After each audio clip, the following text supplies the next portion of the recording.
দিব ও ঢোলকে চাপৰবা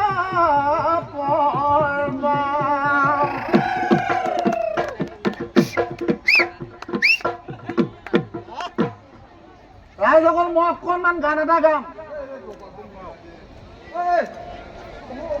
গাম আপোনালোকে অকণমান সহায় সহযোগ কৰি দিব পাৰিবনে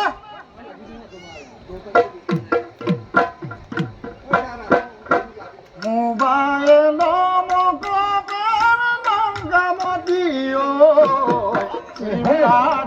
কামপে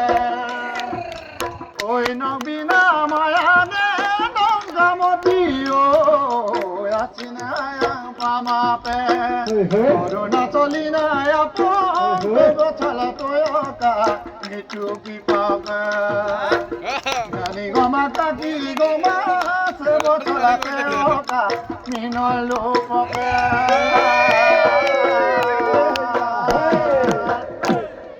ও কাকি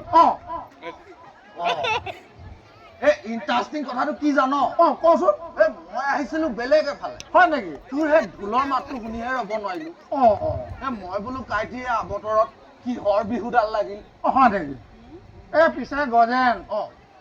কিনো কবি বহু দিনৰ মূৰত আমাৰ ভুৱন বেগু ডাঙৰীয়া আহিব বুলি ঢোলটোকে বোলো একদম ৰাইজৰ লগতে বোলো কমকে দিলো নহয় বজাই কৈছো নহয় দেহাটো একদম কিবা এটা ভাল লাগি গ'লো পিছে গজেন তই অকণমান ৰ মই সাউতকৈ ভিতৰৰ পৰা তোলে কিবা এটা লৈ আহিছো দেই কৃষ্ণ কৃষ্ণ কৃষ্ণ কৃষ্ণ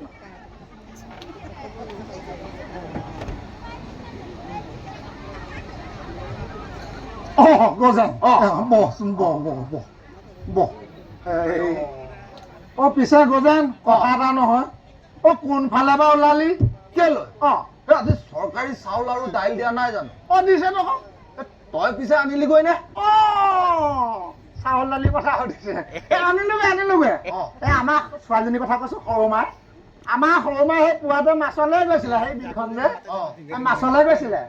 পালে নহয় পুঠি খলিহনা গৰৈ চেঙেলী মই বোলো বাৰীৰ পাছফালে লফা শাক আছে তাই অলপ বুটলি আহিম বাৰু মাছৰ লগতে বনাবি আৰু ইণ্টাৰেষ্টিং কথা নহলে আজি জুতি লগাই খাচ হ'ব এয়া গজেন কিনো কম এই বিজেপি চৰকাৰখনে আমাৰ দৰে দুখীয়া মানুহক বৰ উপকাৰ কৰিছে নহয় গম পাইছ নাই এই বিনামূলীয়াকৈ চাউল আপোনালোকে পাইছে নাই বাৰু বিনামূলীয়াকৈ চাউল মূল্য দালি চেনি নিমখ সকলোকেইটা দি আছে এইকেইটা দি থকাৰ কাৰণে আমাৰ দৰে দুখীয়া মানুহৰ বৰ উপকাৰ হৈছে নহয় জানো চাহ এই বুঢ়া বয়সত এই বুঢ়া দেহাটোৱে লোকৰ ঘৰে ঘৰে লোকৰ বাৰীয়ে কিমাননো হাজিৰা কৰি ফুৰিব হয় নাই বাৰু একদম প্ৰশ্নটোক এই কঁকালটো থৰকে বিষাই নহয় হয়তো এই চৰকাৰখনে কিন্তু আমাৰ দুখীয়া মুখাৰ কথা বুজে এই ইণ্টাৰেষ্টিং কথা কচোন এই ঘৰত কাকো দেখা নাই যে এই ডাঙৰ ছোৱালীজনী বিয়া সময় 4 বছৰে হ'ল দেখোন তইতো নিজে আছিলি আৰু সেই ৰভা খুটা দেখোন তই সুধিছিলি হয়তো আকৌ এই বয়স হ'ল নহয় পাহৰি থাকো পিছে সৰুজনী সৰুজনী সেই কলেজলৈ গ'ল পিছে গজেন কথাটো বুজি পাইছ নাই কি এই বিজেপি চৰকাৰৰ ফালৰ পৰা আমাৰ সৰু ছোৱালীজনীৰ কথা কৈছো সৰু মাই সেই তাই সেই চৰকাৰৰ ফালৰ পৰা হায়াৰ ছেকেণ্ডেৰী পাছ কৰাৰ পিছতে পালে নহয় এখন তাই যে বুজি পাইছে নাই বাৰু ভটভটি এখন পালে ভটভটি মানে স্কুটিৰ কথা কৈছে স্কুটি বৰ ভাল সেই ভটভটিখন পালেই যেতিয়া সেই টাউনলৈ এতিয়া কলেজ পঢ়িবলৈ বেটেৰী ৰিক্সাত টকা ভৰিব নালাগে আৰু পিছে কৈছে কথা এটা নহয় এই আমাৰ সৰুমাৰ কথা কৈছো আৰু তাই আৰু এটা বস্তু পালে নহয় কি গম পাইছেনে এই হাইস্কুলত যেতিয়া পঢ়ি আছিলে হাইস্কুলত পঢ়ি থাকোঁতে তাই 10,000 টকা পালে আকৌ এই হায়াৰ ছেকেণ্ডেৰী পাছ কৰিলে চৰকাৰৰ ফালৰ পৰা 12,000 টকা পালে মুঠতে তোক কৈছো নহয় পঢ়াৰ নামত মোৰ পৰা আজিলৈকে 1 টকাও খুজি পোৱা নাই হয়তো এই লাগে ইণ্টাৰেষ্টিং কথা কি জানো কোৱাচোন এই চৰকাৰখনে কিন্তু এই বহি থকা ল'ৰা ছোৱালীৰ কথা কম চিন্তা কৰা নাই দেই কৈছে যথেষ্ট কৈছে স্কুলত ভাত দিছে ভাত দিছে ইউনিফৰ্ম দিছে ইউনিফৰ্মো দিছে ইণ্টাৰেষ্টিং কথা কি জানো এই স্কুললৈ যাবলৈ সেই বাইচাইকেলখনো দিছে ন দিছে বাইচাইকেলখনো দিছে মই আকৌ দৌকৰা চাইকেলখন লৈহে চাউল নিবলৈ আহিছো হয় নেকি পিছে বাজে ঐ তই অকণমান ৰচোন দে মই হাওতকৈ ভিতৰ পৰা আহোঁ দে ৰদে অকণমান বহ কৃষ্ণ কৃষ্ণ কৃষ্ণ গজেন এতিয়া কচোন কি ক'ব লগা আছিলে হাওতকে মই কি কৰিলি ক'বলৈ পাহৰিয়ে থাকিলো সেই ভিতৰলৈ গ'লো মানে সেই গেছডাল জ্বলাই সেই গাখীৰ অকণ পগাই আছিল সেই গাখীৰকণ পগাই থাকোঁতে গেছ বন্ধ কৰিবলৈকে পাহৰি থাকিলো নহয় এতিয়া হাওতকৈ গৈ গেছটো বন্ধ কৰি থৈ আহিলো ইণ্টাৰেষ্টিং কথা কচোন কাকি তই গেছো ললি তই হ'বলৈ পোৱা নাই এই বিজেপি চৰকাৰখনে যে সেই উজ্বলা আঁচনিৰ অধীনত ৰান্ধনীসকলৰ ভাত বনাবলৈ সুবিধাৰ বাবে এটা এটাকৈ গেছ দিছে আপোনালোকে পাইছে নাই বাৰু এটা এটাকৈ গেছ দিছে নহয় তইও গৈ তহঁতৰ পঞ্চায়তত খবৰ এটা ল'বিগৈ আকৌ মই আজিয়ে খবৰ ল'বি আজিয়ে ল'বি এই ইণ্টাৰেষ্টিং কথা এটা সুধো দেই এই বৌদক দেখা নাই যে গ'ল হ'বলা আজি সেই মহিলা উদ্যমিতা আঁচনি এই উদ্যমিতা আঁচনি 10,000 টকা এই আজি সদৰত বিতৰণ কৰিব নহয় আমাৰ সৰু মাক তালৈকে গৈছে হয়তো আকৌ সেই আমাৰ জনী গৈছে মইহে পাহৰি থাকো হয় নেকি কচোন এই 10,000 বুলি কওঁতেহে মনত পৰিলে কচোন এই আজিকালি সেইটো কি অৰুণোদয় নে কি ওলাইছে অৰুণোদয় 1250 টকাকে পায় 1250 টকা 1250 টকাটো পায় আমাৰ সেইজনী যিহে ফুটনি মোক কিয়াকেও নোচোৱা হলো হয়নে তোৰজনীৰ কথা বাৰু একা শুনিলো মোৰজনীৰ কথাটো মই কোৱাই নাই কি এই 1250 টকাটো পায়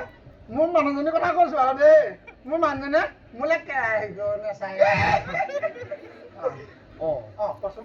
তোৰ লগত সেই কথা পাতি থাকোঁতে দেৰিয়ে হয় নেকি মই চাউল কেইটা লৈ আনো সেই আপোন দোকানখন বন্ধ হ'লে আকৌ ইণ্টাৰেষ্টিং কথা সেইটো হয়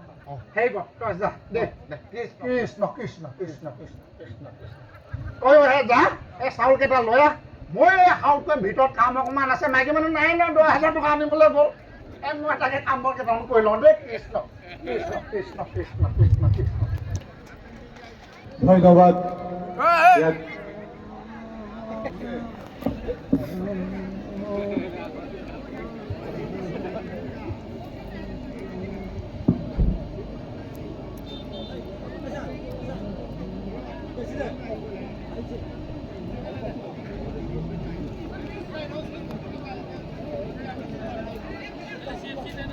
ইতিমধ্যে আমাৰ MLA মহোদয় পাবহি তাৰ কাৰণে MLA মহোদয় আদৰি আনিবৰ কাৰণে আমাৰ স্পীকাৰসকলক কাৰণে অনুৰোধ জনাইছো স্পীকাৰসকলক ৰাস্তাত সাজু হৈ থাকিবৰ কাৰণে মই অনুৰোধ জনাইছো ইতিমধ্যে আমাৰ MLA মহোদয় আহি পাবহি গতিকে ৰাস্তাত আহি MLA মহোদয় আদৰিবৰ কাৰণে মই অনুৰোধ জনাইছো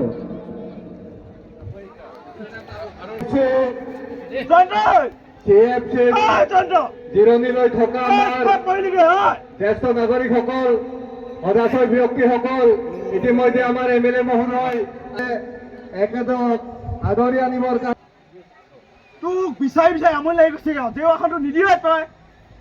গৰুকেইটা খেলিবলৈ মানুহটো বিচাৰি ফুৰিব লাগে কচোন ক কিয় চলি আছ যাচোন যা গৰুকেইটা খেলি থাকে মই এতিয়া গৈছো একদম মানে নহ'ব আৰু দেই বৰদেউতা এই ভালে আছনে এই কিহৰনো ভাল গোটেই বেবাই গৰুৱে খাই শেষ কৰিলে আৰু সৰিয়হৰ পৰা হয়তো আকৌ গোটেইখন জীৱ ভাঙিলে তপন তই যাচোন যা ভিতৰলৈ যা বৰমায়ে ভিতৰতে আছে এই নালাগে মই বিশেষ দৰকাৰ এটাতে আহিছো বৰমা আৰু জয়ন্তকো মাতছো জয়ন্ত এইফালে আছোন এই তপন আহিছিল ও জানো মা এফালে আছো নে তপন আহিছে গৈছো ৰ'ব। অ তপন অ তপন আহিলে। বৰ্মা ঘৰৰ যে গোটেইকেইটাকে গোটাই ললি কিবা সকাম হ'বলা এই তহঁত তিনিটাকে নিমন্ত্ৰণ এটা দিবলৈ আহিলে কিহৰ নিমন্ত্ৰণ কিবা সকাম নিকাম পাতিছা নেকি? এই নহয় সকাম নিকাম নহয় মিটিংহে কিহৰ মিটিং ক্লাবৰ মিটিং মানে আমাৰ সূৰ্যোদয় ক্লাবে অহা দেওবাৰে দিনৰ 2 বজাত এখন সম্বৰ্ধনা সভা আয়োজন কৰিছে কিহৰ সম্বৰ্ধনা সভা তাত তহঁতক সম্বৰ্ধনা জনাব আকৌ ভাল হৈছে ভাল হৈছে নতুনকৈ উঠি অহা ল'ৰা ছোৱালীহঁতে এই ইহঁতকে দেখি উৎসাহী হ'ব। আৰু শুন আমাৰ অঞ্চলৰ যিমানবোৰ যুৱক যুৱতী এইবাৰ বিভিন্ন বিভাগত নতুনকৈ নিযুক্তি পৰীক্ষাত উত্তীৰ্ণ হৈছে তাত সকলোকে সম্বৰ্ধনা জনোৱা হ'ব লগতে তহঁতৰ জয়ন্তই এইবাৰ এডিআৰই পৰীক্ষা পাছ কৰা নাই জানো তাকো নিমন্ত্ৰণটো দিবলৈ আহিব লগত তহঁত মাক বাপেক হালো যাবি যাম যাম জয়ন্ত এইখন লওক সময় দেখিছে কিন্তু আকৌ পুৰালি এটা লগত কচোন ক বাই যাবই ঠিক আছে শুনিছেনে? ভাতকেইটা খাই লওক। ব'লা ব'লা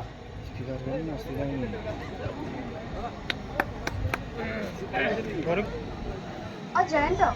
বাইদেউ নমস্কাৰ নমস্কাৰ। তোমাৰ খবৰটো পাই ভাল লাগিল। তুমি যে এইবাৰ এডিআৰই এক্সামত পাছ কৰিলা মই কালিহে গম পাইছো। হয় বাইদেউ আশীৰ্বাদ কৰিব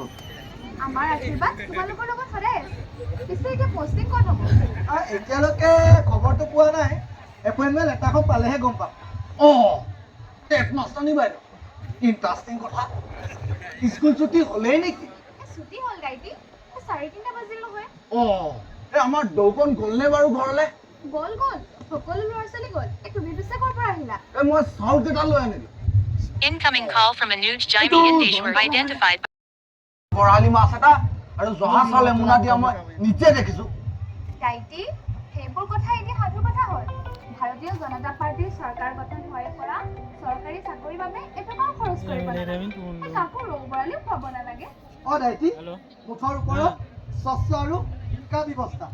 যিজনে যোগ্য তেওঁৱে চাকৰি পাব কেলৈ আমাৰ দেখোন ফুলমাই এটকা পইচা ঘুচ নিদিয়াকৈ এই পুলিচৰ চাকৰিটো পালে আৰু সেইটো কান্তহঁতৰ কথাচোন জানো হয়তো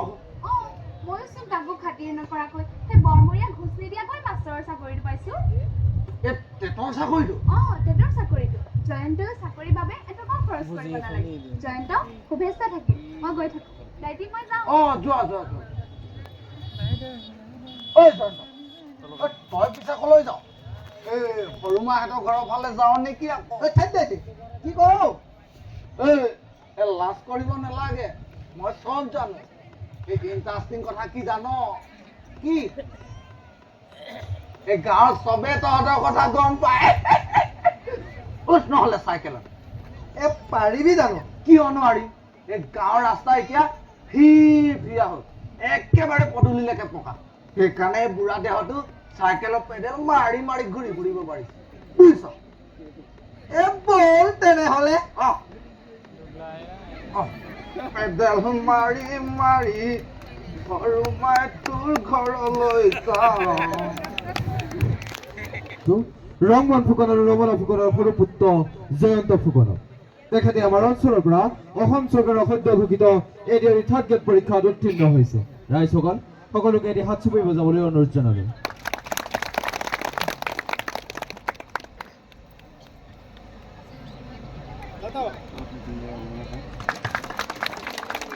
আমি সূৰ্যোদয় ক্লাবৰ তৰফৰ পৰা তেখেতলৈ আন্তৰিক শুভকামনা জনালোঁ আৰু তেখেতক আজি তেখেতৰ অনুভৱ ব্যক্ত কৰি দুআষাৰ বক্তব্য ৰাখিবলৈ অনুৰোধ জনালোঁ নমস্কাৰ আজি সূৰ্যোদয় ক্লাবে অনুষ্ঠিত কৰা এই সম্বৰ্ধনা অনুষ্ঠানত উপস্থিত থকা সভাপতি প্ৰমুখ্যে কৰি সকলো ৰাইজকে মই সেৱা জনাইছোঁ আজি এই সম্বৰ্ধনা অনুষ্ঠানত সম্বৰ্ধনা ভাগি গ্ৰহণ কৰিবলৈ পাই মই অতিকৈ আনন্দ লাভ কৰিছোঁ ৰাইজ মোৰ দেউতা এজন খেতিয়ক মানুহ মোৰ পঢ়াৰ বহুতো হেঁপাহ আছে কিন্তু দেউতাৰ সীমিত আয়ৰ বাবে মই উচ্চ শিক্ষা ল'ব নোৱাৰিলোঁ কিন্তু এইখন চৰকাৰে অনুষ্ঠিত কৰা এডিআৰই 3rd গ্ৰেড এক্সামত মই উত্তীৰ্ণ হ'লোঁ লাহে লাহে মোৰ সপোনবোৰে প্ৰাণ পাই উঠিল এই চকতে মই অসম চৰকাৰক মুখ্যমন্ত্ৰী মাননীয় হিমন্ত বিশ্ব শৰ্মা ডাঙৰীয়াক ধন্যবাদ জনাইছোঁ কাৰণ তেখেতৰ বাবে আমাৰ দৰে দুখীয়া যুৱক যুৱতীয়ে চৰকাৰী চাকৰি পালে নহ'লে ঘুষ দি আমাৰ দৰে যুৱক যুৱতীয়ে চৰকাৰী চাকৰি লোৱাৰ সামৰ্থ্যও নাই আৰু মানসিকতাও নাই। আৰু এই চেগতে ধন্যবাদ জ্ঞাপন কৰিব বিচাৰিছোঁ আমাৰ এই স্থানীয় বিধায়ক ভুৱন পেগু। তেখেতৰ তত্বাৱধানত আমাৰ গাঁও ৰাস্তাবোৰ এতিয়া চহৰৰ দৰে সুচল হ'ল। বিদ্যালয়সমূহত বিনামূলীয়া পাঠদান, মধ্যাহ্ন ভোজন, ফ্ৰী ইউনিফৰ্ম, ফ্ৰী বাইচাইকেল, বাল্য বিবাহ ৰোধ,